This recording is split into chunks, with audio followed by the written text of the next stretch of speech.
Allez, bah du coup, comme je vous disais, je suis sur le stand du Simca Club France au salon Automoto à Toulouse et donc je suis avec Jean-Christophe, enchanté, qui va me faire une petite visite guidée du stand parce que comme je vous ai dit, moi je suis novice complet en Simca, donc on va en apprendre un peu plus ensemble. Allez, c'est parti. Alors ça c'est une groupe FC, c'est vraiment les dernières Simca 1000 qui sont homologuées en course de côte et en slalom.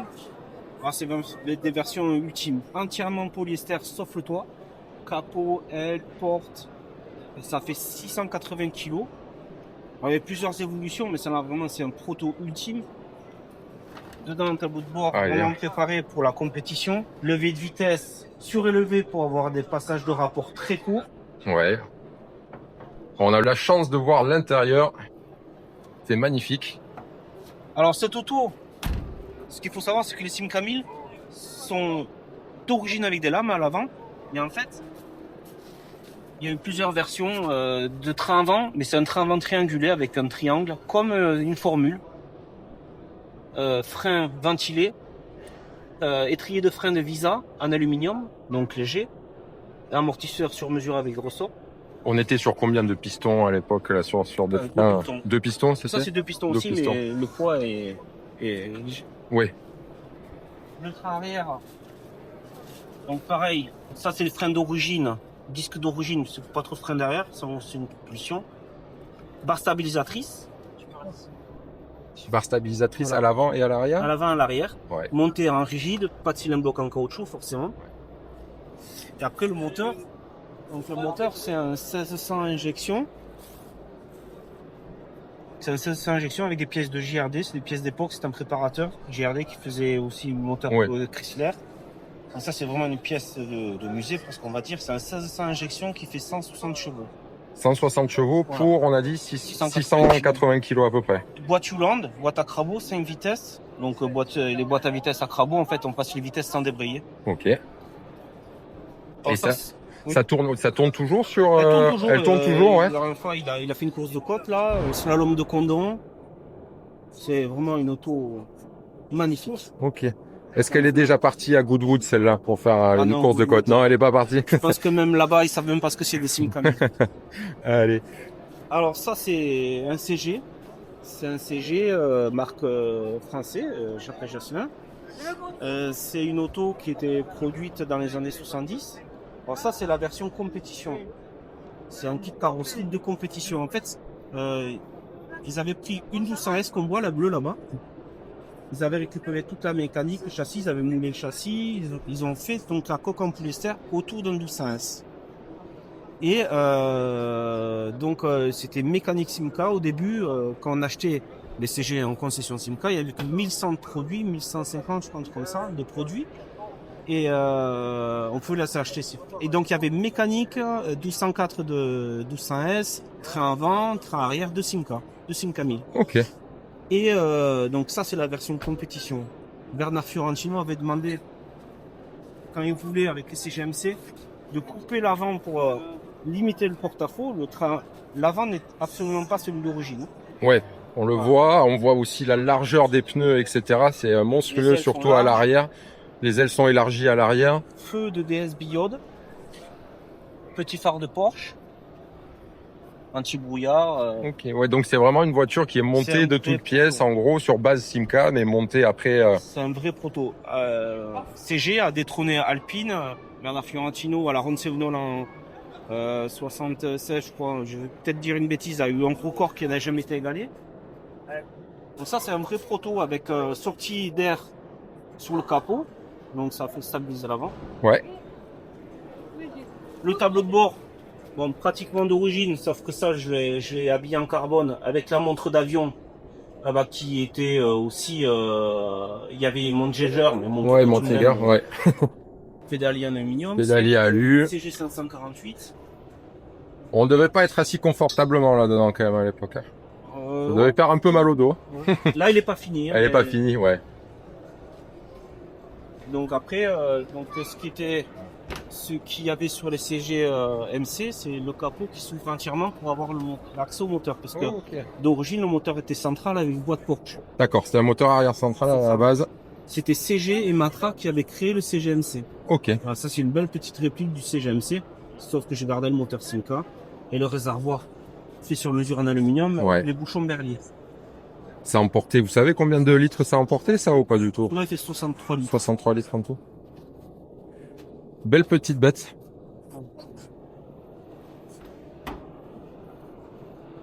Celle-là, elle est magnifique. Hein. Ah, celle-là, Celle-là, c'est elle est magnifique. une œuvre d'art.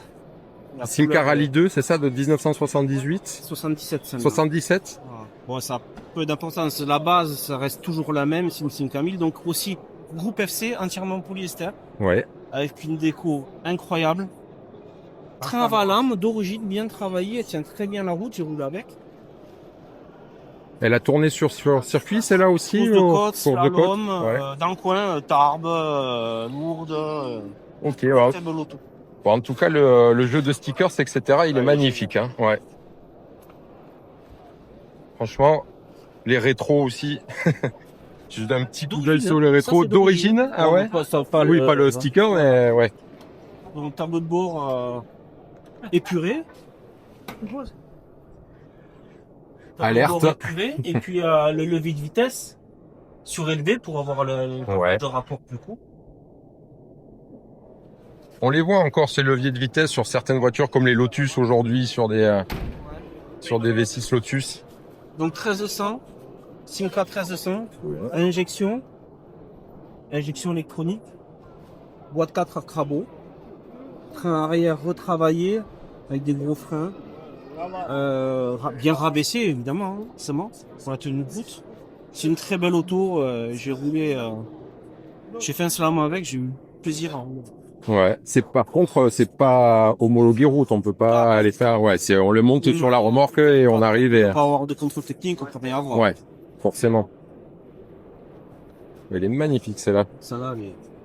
Allez, c'est parti, on enchaîne. Ça, c'est une Rallye 2 qui était 77. Donc ça, c'était avant la Rallye 3. Ouais. On pouvait acheter des kits pour monter une Rallye 2. Donc ça, c'est celle de Patrick derrière moi, qui roule en VHC.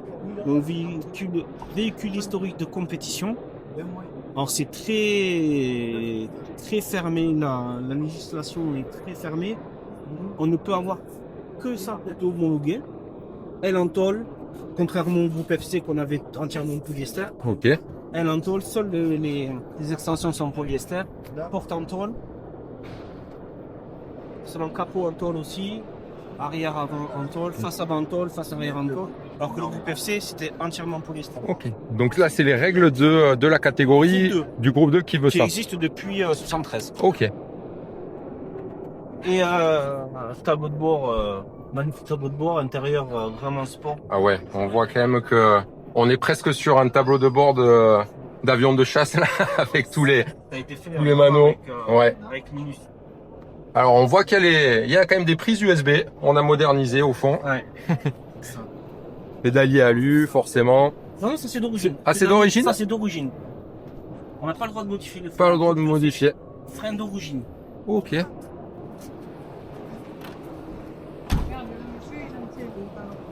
Coupe-circuit, Extincteur. extincteur.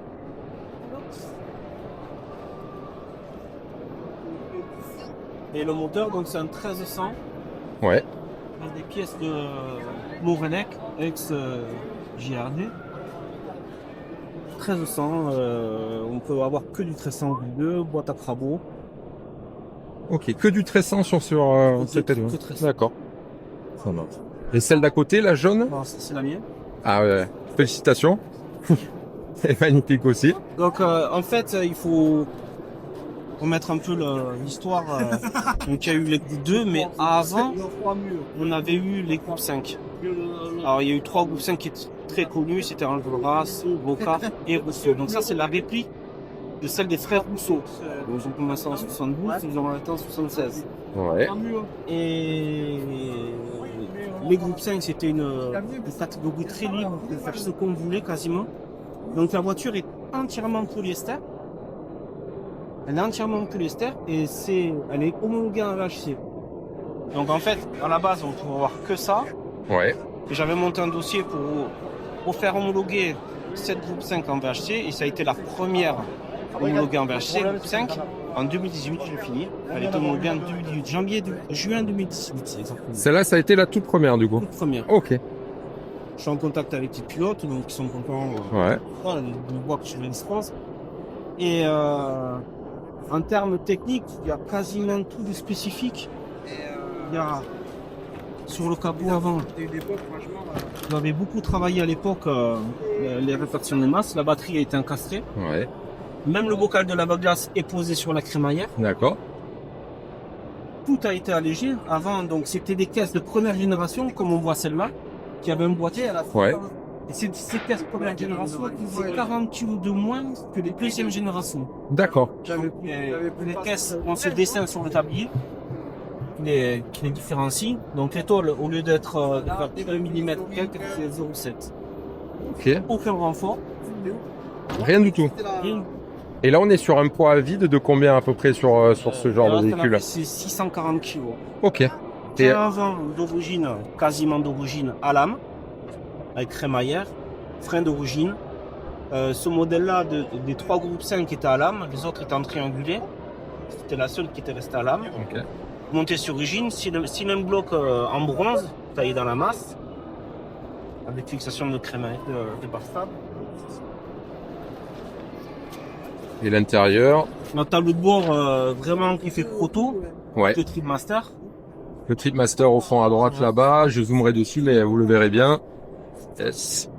Et donc la grosse particularité de cette voiture, c'est que toutes les Simca 1000 sont en 4 portes et celle-là elle est en 2 portes. Ils avaient condamné les portes arrière parce qu'en fait ils ont mis le réservoir derrière le siège. Ouais, je le vois là-bas. Ok. Donc ça c'est un ATL qui est homologué au jour d'aujourd'hui, mais en fait ils avaient un réservoir en tôle Ok. rien de plus simple derrière pour repartir en masse. Ça marche. Elle est. La poignée de porte ont été supprimées avec Ouais, j'ai vu des ça. piochets. Et à l'intérieur, L'intérieur, on ouvre par la fenêtre, hein, de toute façon. non. Ah non, il y a quand même. Il y a un ok. petit câble pour Je pensais qu'il y avait rien. Ouais, pour Ok, il y a quand même le petit câble. Ça va. Et elle développe combien de chevaux celle-ci Alors, du je coup sais pas, ce modèle-là, je l'ai préparé, mais je ne sais pas, avec le moteur en fait. Ils ont Du coup, j'ai dit à mon collègue, les trois pilotes les plus connus, donc Enjolras, Rousseau et Boca, en fait, travaillaient, pardon, pas Enjolras, Boca et Rousseau travaillaient chez Simca. Donc Simca payait les engagements, les pièces et ils fournissaient les mécaniciens pour qu'ils roulent en compétition en France. D'accord. Donc, il y a eu plusieurs évolutions de leur groupe 5 et dont la dernière avec le compresseur. Ils ont demandé en fait d'avoir le moteur à compresseur du CG 548, le compresseur Constantin, le train arrière du CG avec les amortisseurs décalés. Au lieu d'être à l'intérieur, ils sont décalés à l'extérieur. Ok. Bon là j'ai une boîte 4 à carbone. Là, il y a- ça, c'est spécial quand même. Ouais. En dedans, en termes de mécanique, je connais bien parce que c'est moi qui l'ai fait. C'est bon. Piston de moto Hayabusa, bien en H, vilebrequin d'origine, Ouais. volant moteur taillé dans la masse en titane. Toutes les poulies ont été faites sur mesure. Toutes les cales, ça c'est des cales pour fermer et ouvrir parce qu'il y a des cylindres qui étaient moins alimentés que d'autres. Toutes les pièces ont été usées. Carbu Weber. Un seul carbu Weber 45. Ah, c'est sûr, quand on montre ça à des gens qui ont vu que des voitures des années 2020, Ah, c'est sûr que là, c'est il y a sûr la qu'on n'est place. pas sur la même chose quand même. Hein. Donc face arrière démontable, en groupe 2 c'est interdit. D'accord. Ça je l'ai fait homologuer. Après pour faire homologuer une voiture comme ça, il a fallu que je prouve tout par photo. Ça a été un dossier assez, on va dire assez facile parce que je m'étais entouré de Laurent Chamard qui était président du VHC à l'époque, et de Jean-Louis Boss qui était commissaire technique, qui m'ont encadré du début jusqu'à la fin, la construction de la voiture.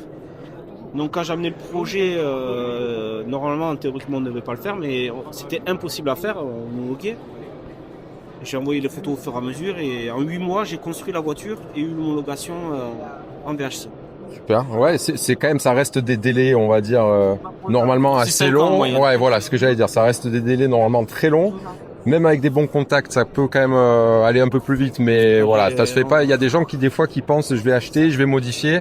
Et du jour au lendemain, je vais pouvoir l'amener sur des courses de côte, sur des circuits. Non, c'est pas aussi facile que ça. Des fois, ça peut, comme tu dis, ça peut prendre 5 ans, jusqu'à 5 ans En pour... moyenne c'est ça, ouais. 5 ans. voilà. Donc, à 8 mois en bossant quasiment comme ça. Ouais. Donc c'est du gros boulot hein, pour finir une voiture comme ça en 8 mois. Je pense que le week-end était chargé quand même, non? Là, pour bosser dessus. C'est un travail de passionné après hein, de faire ça, c'est sûr et certain. En tout cas, il est magnifique, hein, félicitations. Merci. Voilà, et bon du coup pour la toute dernière partie, malheureusement on a eu un petit problème technique, j'ai eu le micro qui a pas pris le son. Donc je m'en excuse 1000 fois auprès de Jean-Christophe qui a pris le temps de m'expliquer même la dernière voiture qui est aussi une Rallye 2 qui est magnifique avec l'intérieur tout en noir comme ça et puis l'extérieur biton jaune et noir. Donc c'est pas une voiture qui est restée au garage, hein, on peut le voir avec tous les stickers, ça a fait énormément de courses de côte, de courses de slalom. Donc on est un peu dans la même lignée et moi ce qui m'a marqué sur toutes ces voitures c'est à quel point on était tout le temps dans la recherche du moindre kilo en moins en gros. C'était dépouillé à l'extrême, même quand on soulève le capot arrière, avant et tout, on sent que c'est d'une légèreté incroyable. Et voilà, donc j'ai énormément appris sur les Simca, je m'y connaissais pas du tout. Voilà, donc celle-ci, c'est une Rallye 2 aussi. Et on a terminé avec Jean-Christophe, on a parlé un petit peu du stand en soi et du salon auto. Donc il me disait qu'il avait l'impression qu'il y avait eu énormément de monde sur le stand du Simca Club de France. Donc ça avait très bien marché. Beaucoup de passionnés qui sont venus voir, beaucoup de gens qui ne connaissaient pas et qui ont découvert. Et il en était ravi. Et il me parlait aussi de la façade ici, Simca, qui est une vraie façade de garage. Donc pour la petite anecdote, donc il m'a expliqué, donc SRT, c'était la Simca Racing Team, donc c'était une écurie de course qui courait de 1972 à 1981 en Rallye 2.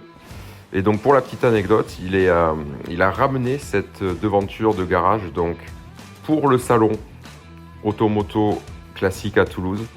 On peut voir c'est une vraie, hein, donc il y a même le portail. Et donc voilà, je remercie Jean-Christophe, je remercie le Simca Club de France. Et donc n'hésitez pas à aller faire un tour sur leur site internet ou sur leur page Facebook. Je vous mets les liens dans la description. Et si vous avez aimé la vidéo, n'oubliez pas de la liker, de la partager et de vous abonner à la chaîne.